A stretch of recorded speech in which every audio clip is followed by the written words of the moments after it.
como en términos económicos, para Marx, la revolución va a suceder indefectiblemente. Por esto que decíamos antes, Marx tiene una concepción de la historia y del ser humano muy moderna, en donde piensa que sí o sí se va al eterno progreso. Bien, ahora bien, para comenzar a centrarnos en el texto La acumulación originaria, en el capítulo 24 de El Capital. ¿Cuándo comienza para Marx la alienación? La alienación justamente comienza con el capitalismo. Dijimos que la alienación implica una separación. Bueno, justamente la alienación comienza con la separación de el productor del campesino respecto de sus medios de producción. Y esto es lo que Marx describe en el capítulo 24 del Capital. La separación del campesino de los medios de producción, la separación del campesino de sus tierras. Vamos a ver cómo lo describe. Primero que nada, vamos al título. ¿Por qué se llama la acumulación originaria? Porque lo que Marx va a intentar describir en el capítulo 24 del Capital son los orígenes del capitalismo, ¿no? La primera acumulación del capitalismo, por eso la acumulación originaria. ¿Cómo surge el capitalismo? Y por supuesto que respecto al surgimiento del capitalismo hay muchas teorías. Marx va a reírse de la teoría, pongámosle, que la llamaríamos la teoría liberal, ¿no? La teoría más conservadora, o la teoría que podría decir cualquier capitalista si uno le preguntara cómo es que él se hizo rico, ¿sí? O cómo él llegó a acumular tanto capital mientras tantas personas se ven obligadas a trabajar en estos trabajos rutinarios, en estos trabajos explotados durante toda su vida y nunca van a lograr una riqueza cuando hay tanta miseria. Bueno, ¿qué va a decir un capitalista?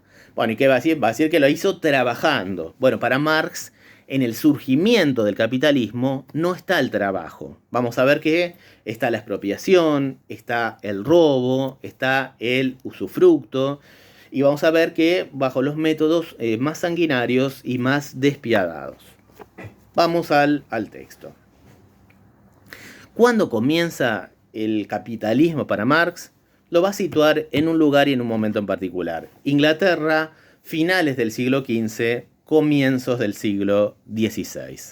Para Marx, en ese momento, dice, el sistema feudal se estaba desvaneciendo, ya no había ese sistema tan rígido donde por un lado estaban los señores feudales y por el otro lado los siervos, sino que más que nada había todo un conjunto, dice, se estaba disgregando, había un conjunto de campesinos independientes que cultivaban su propia tierra y que vivían de aquello que cultivaban. Otros campesinos se aglutinaban también en comunidades, en comunas, pero bueno, a partir de ahí encontraban sus medios de subsistencia. Dice, lo que se va a producir a partir de finales del siglo XV, comienzos del siglo XVI, y que va a dar lugar a los orígenes del capitalismo, es todo un proceso de expropiación de las tierras de los campesinos por parte del Estado. Es decir, el Estado va a expropiar a estos campesinos libres o a estos campesinos que usaban sus tierras para sacar sus medios de subsistencia, les va a sacar sus tierras y los va a dejar justamente sin medios de subsistencia. Vamos a ver, ustedes después van a recorrer el texto. Hay 4 etapas, ¿no? A grandes rasgos, ¿no? 4 procesos de expropiación. El primero tiene que ver con el cercamiento, lo que Marx denomina el cercamiento de las tierras, es decir, por supuesto estos campesinos que sacaban de ahí sus medios de subsistencia, no se van a ir de manera pacífica, sino que el Estado va a utilizar los peores métodos, la policía, el ejército, para sacarle a los campesinos sus tierras, va a quemar viviendas, va a matar campesinos, va a matar mujeres, va a matar niños. Todo esto Marx lo describe de manera muy minuciosa en el capítulo 24 del Capital. Bueno, primero es el cercamiento de tierras o el alambrado de las tierras. Se lo saca a los campesinos y a familias de campesinos de esas tierras de las maneras más violentas. Y esas tierras son convertidas en propiedad estatal. Por un lado, van a ser entregadas por viejas deudas que se tenían con la naciente burguesía, también con terratenientes. Bueno, van a ser transformadas en propiedad estatal, propiedad de burgueses o terratenientes, y también en lugares de pastoreo para las ovejas. Con lo cual, la tierra también se incorpora al mercado del capital. Es decir, que todas estas ovejas, ¿para qué van a servir? Para alimentar las nacientes industrias textiles, sobre todo en la zona de Flandes. Entonces, en este proceso de expropiación de las tierras de los campesinos, uno de los primeros que va a describir Marx es el cercamiento de las tierras. El segundo es la expoliación de las tierras pertenecientes a la iglesia. Dice, se aprovecha la reforma protestante, con posterioridad también la reforma anglicana, ¿no? Llevada a cabo por Enrique VIII, para expropiar tierras que pertenecían a la iglesia, pero de la cual también los campesinos se servían para poder subsistir.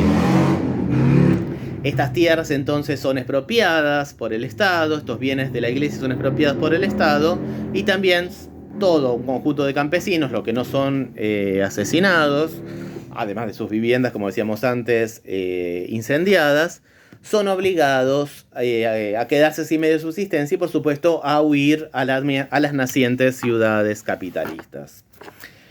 La tercera etapa es la expropiación de las tierras comunales que decíamos antes, que pertenecían a conjuntos de campesinos.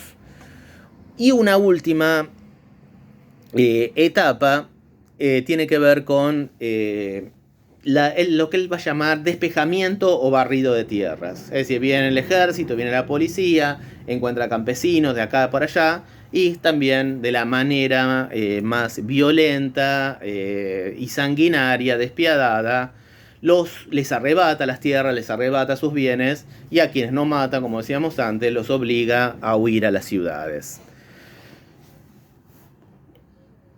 ¿Esto qué quiere decir?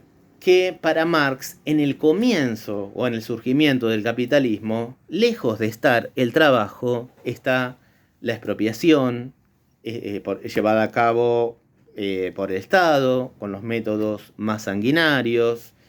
Está la usurpación de tierras y de bienes de la iglesia. Está la matanza, dice. El capitalismo nace chorreando sangre y lodo, ¿no? Que podríamos decir también sangre y estiércol, sangre y mierda, por todos los costados. Dice, no, en el comienzo del capitalismo no está en el trabajo. De hecho, quiero esto sí señalarlos porque a veces suele ser un error en los parciales. Marx comienza casi haciendo, esto al comienzo del capítulo 24, una broma, dice, cuando se nos suele explicar el comienzo del capitalismo, ¿qué es lo que se nos suele decir? En tiempos muy remotos había una clase muy trabajadora que trabajó e hizo mucha riqueza, mientras una clase haragana no hacía absolutamente nada, y con eso dice, esos son los nuevos capitalistas, y los otros, los que nunca trabajaron, son los que se vieron obligados ahora a quedarse sin nada y a vender su fuerza de trabajo. Dice, y acá Marx hace una ironía, dice, parecería que pasó lo mismo que con la religión católica. Adán y Eva comieron de la manzana y condenaron a toda la humanidad a la muerte, ¿no? y al infierno, ¿no?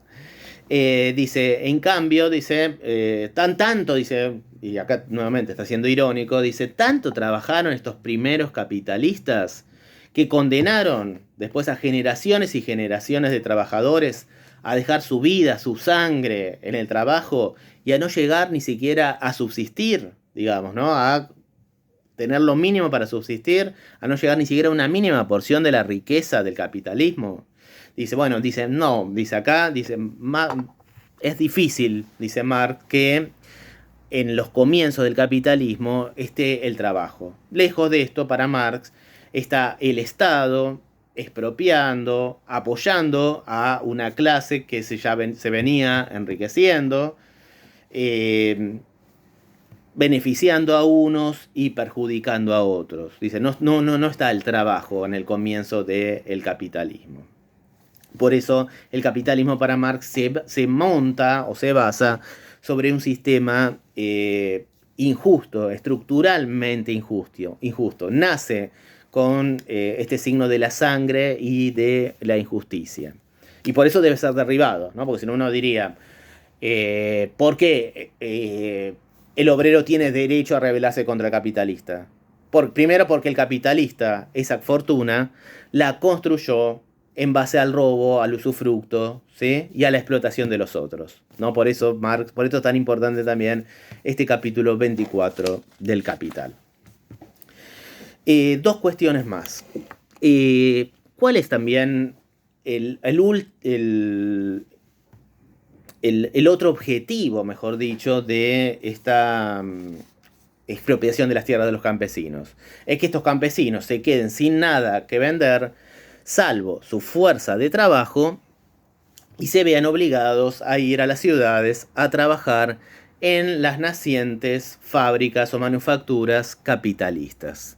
Es decir, estos campesinos, por supuesto, para subsistir, emigran a las ciudades. Recuérdense que viene el ejército, viene la policía, les saca todo, después viene este proceso de despejamiento, de barrido. Son obligados a ir a las ciudades. ¿Pero qué ocurre en las ciudades? Por supuesto que el capitalismo recién está naciendo, no hay suficientes industrias, no hay suficientes trabajos, no hay trabajo para todos, no hay trabajo justamente para incorporar a toda esta masa de campesinos. Entonces, ¿qué va a surgir? Para Marx va a surgir, y esta es una de las segundas partes del texto del capítulo 24 del Capital, lo que va a surgir son lo que Marx denomina las leyes sanguinarias contra los expropiados, ¿sí? Que se van a extender del siglo XVI, por lo menos, hasta el siglo XVIII, y si no me equivoco, hasta el siglo XIX. Fíjense la ironía. Llegan los campesinos a las ciudades, muchos porque no están acostumbrados al régimen horario del capitalismo. Piensen que los campesinos estaban acostumbrados a trabajar bajo el ritmo de la naturaleza, ¿sí? No bajo el horario, bajo el mentado reloj. No están acostumbrados a estar encerrados, pero por otro lado, además de que no están acostumbrados a la disciplina que exige el mundo del trabajo capitalista, también ocurre que no hay trabajo para todos, ¿sí? Es decir, no se puede abastecer de trabajo para todos. Entonces, fíjense la ironía. Son despojados de sus tierras, de sus medios de subsistencia, obligados a irse a las ciudades a trabajar, no se les da trabajo y después se les va a castigar con leyes sanguinarias porque no tienen trabajo. Es decir, fíjense la paradoja injusta, ¿no?, de este comienzo del capitalismo. Bueno, y cuando estamos hablando de leyes sanguinarias, no estamos utilizando ni un subterfugio ni una metáfora, ¿sí? Vamos a leer algunas de las leyes sanguinarias que Marx describe en el capítulo 24 del Capital. Una de Enrique VIII, que recién nombrábamos, de 1530. Dice, los mendigos viejos e incapacitados para el trabajo deberán proveerse de licencia para mendigos. Para los vagabundos capaces de trabajar, por el contrario, azote y reclusión. Se les atará a la parte trasera de un carro y se les azotará hasta que la sangre mane de su cuerpo, devolviéndolos luego bajo juramento a su pueblo natal o al sitio donde hayan residido durante los últimos 3 años para ponerse a trabajar. Otro artículo de Enrique VIII reitera el estatuto anterior, pero con nuevas adiciones que lo hacen todavía más riguroso. En caso de reincidencia de vagabundaje, deberá azotarse de nuevo al culpable y cortarle media oreja. A la tercera vez que se lo tome, se lo agarre, se lo ahorcará como criminal peligroso y enemigo de la sociedad. Solo para dar otro ejemplo, un estatuto de 1547 de Eduardo VI ordena que si alguien se niega a trabajar, se le asigne como esclavo a la persona que lo denuncie como holgazán. El dueño deberá alimentar a su esclavo con pan y agua, bodrio y los desperdicios de carne que crean convenientes. Así se los debe alimentar. Tiene derecho a obligarle a que realice cualquier trabajo, por muy repelente que sea, azotándole y encadenándole si fuera necesario. Si el esclavo permanece durante 2 semanas, se les condenará a la esclavitud de por vida, marcándole con una S, ¿sí?, en la carne, slave, esclavo, en la frente o en un carrillo. Si une por tercera vez, se le ahorcará como reo de alta traición. Su dueño puede venderlo, legarlo a sus herederos, o cederlo como esclavo, exactamente igual que el ganado o cualquier objeto mueble. Los esclavos que se confabulen contra sus dueños serán también ahorcados. Los jueces de paz seguirán las huellas a los pícaros tan pronto se les informe. Si se les averigua que un vagabundo lleva 3 días seguidos haraganeando, se les pedirá, o sea, se les llevará a su pueblo natal con una B de vagabundo marcada a fuego en el pecho y le sacarán con cadenas a la calle a trabajar en la construcción de carreteras o empleándolos en otros servicios. El vagabundo que indique un falso pueblo de nacimiento será castigado a quedarse en él toda la vida como esclavo, sea de los vecinos, de la corporación, y se lo marcará a fuego con una S de slave, de esclavo. Todo el mundo tiene derecho a quitarle al vagabundo a sus hijos y tenerlos bajo su custodia como aprendices. Los hijos hasta los 24 años, las hijas hasta los 20, perdón. Piensen todos los abusos, además, de todo sentido que se cometerían. Si se escapan, serán entregados como esclavos hasta dicha edad a sus maestros, quienes podrán azotarlos, cargarlos de cadenas, etc., a su libre albedrío. El maestro puede poner a su esclavo, o el amo puede poner a su esclavo, un anillo de hierro en el cuello, el brazo o la pierna, para identificarlo mejor o que esté más seguro. Otra que estaba antes, creo que no sé, la última de Isabel, de 1572, perdón. Los mendigos sin licencia y mayores de 14 años serán azotados sin misericordia y marcados con hierro candente en la oreja izquierda.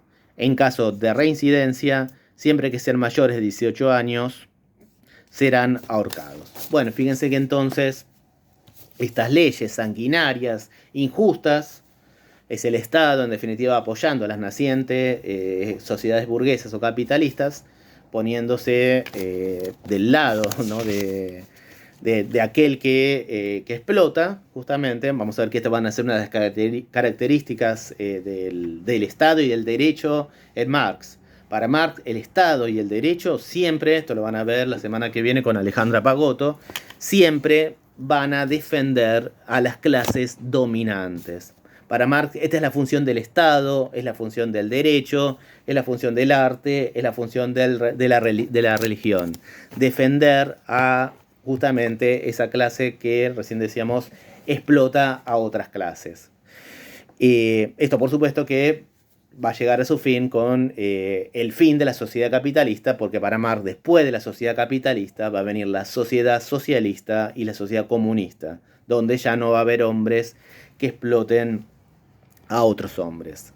Bueno, a grandes rasgos hay otros procesos.